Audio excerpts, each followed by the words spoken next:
So what we're going to be looking at today is this thing called the line of best fit.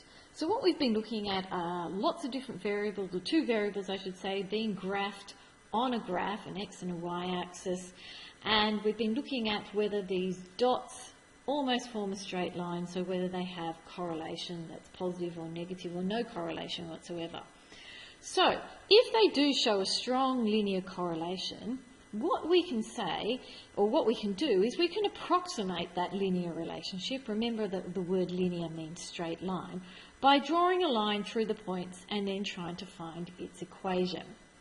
So this is known as, and it's got so many names, it's called the line of best fit, the line of good fit, the regression line, the trend line, the least squares line of best fit. So a line of fit represents most or all of the points as closely as possible. It goes through as many points as possible, and it has roughly the same amount of points above and below it, and it's drawn so that the points from the line are as small as possible.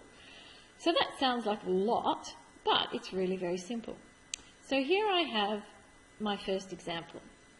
And as you can see, we're looking on this graph, it's forearm versus forearm and hand. So we've got a forearm here and a forearm and hand here, and we've been plotting some points. And what's happened is we've got this scatter plot, and apart from these ones down here that probably look like some kind of outlier, the other dots are forming almost a straight line. So probably we've worked out our correlation coefficient and we've seen that it is quite strong. So now we need to draw a line of best fit, and you can see that they've drawn a line through here. So we've kind of got the same amount of points above and below the line. So if I've got this line here, I've got 1, 2, 3, 4, 5 points above it, and I've got 1, 2, 3, 4, 5 points below it, and I'm ignoring these two because I don't think that they are significant at this point in time. And all there's done here is, there's just a couple of questions, and it says the forearm measurement for a student with a forearm and hand measurement of 46. And so they've measured in here 46. We go up and we touch the line and we go across and we have a look at what that value is, and it looks like it's, 26, and that must be 27. So it looks like it's around 26.9, something along those lines, centimetres. And then the next question says the forearm and hand measurement for a student with a forearm measurement of 26. So we go up to 26, go across till we reach the line and come down and read off. And that's 44 and that's 45. So it looks like it's, 44.7, 44.8, something along those lines. Now, as you can see, it's not very clear on this graph, but if you draw in your dotted lines neatly with a ruler, you are going to be awarded the marks. So please keep that in mind when answering these types of questions. The next sort of question is, well, here is the equation of the line where F represents a forearm length and A represents forearm and hand length. Use the equation to predict. Well, this is just substitution. There is nothing new in this. And it says the forearm length of a student with a forearm and hand length of 45.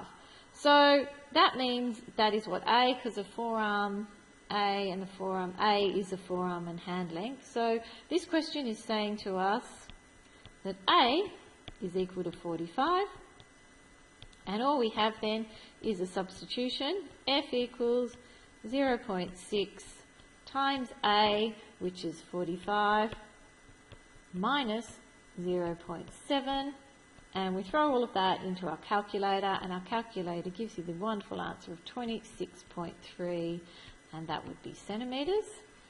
And so to do part B, similar question. Once again, it's algebraic substitution, except now in this case we've been given F, the forearm and hand length, so that's F. That's what we're trying to find with a forearm length of 25. So F is now 25.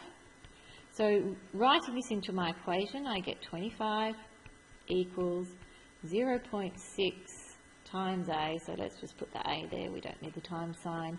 Minus 0.7. And this is just a little bit of algebra to solve. So we've got minus 0.7. So we're going to add 0.7 to both sides. We add 0.7 to both sides, we get 25.7 equals 0.6a. and we want A by itself, so we're going to divide by 0.6 on both sides, and we get A equals 42.8 centimetres. And that's how simple it is.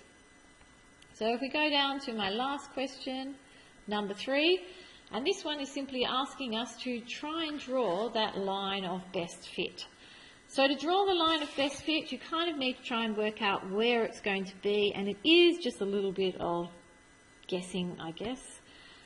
But we need to try and draw it so we have the same amount of points above and below, and it looks to me, if I was going to try and draw this, and I can't do it because I can't get a ruler on a computer screen, kind of looks 1, 2, 3, 4, 5, 6, 7, 1, 2, 3, 4, 5.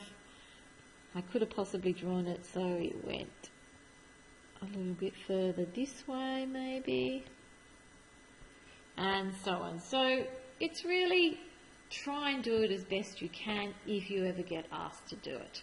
So that is what a line of best fit is. You've got some work to go along with this. If you have any questions, you know where to find us.